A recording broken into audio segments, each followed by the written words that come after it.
فيديو سريع شلون نقطع الفروجة ل8 أقسام. نمسك الفروجة من أجريها نقسمها هيك. أول شي نسوي الفروجة لقسمين، بعدين نطالع الجوانح، بعدين نشيل القفص الصدري مع قطعة الجلد. هذا بالعادة بيستخدموه للشوربة. نمسك الصدر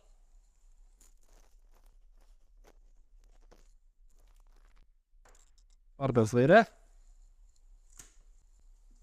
الورك نمسكه بهالشكل، ضربة ضربة، يكون القص بهالشكل. نمسك من عند المفصل، يكون صار عنا هيك بهالشكل، يكون حصلنا 3 4 7 8. بهالشكل نكون حصلنا على دجاجة مقطعة ل8 أقسام.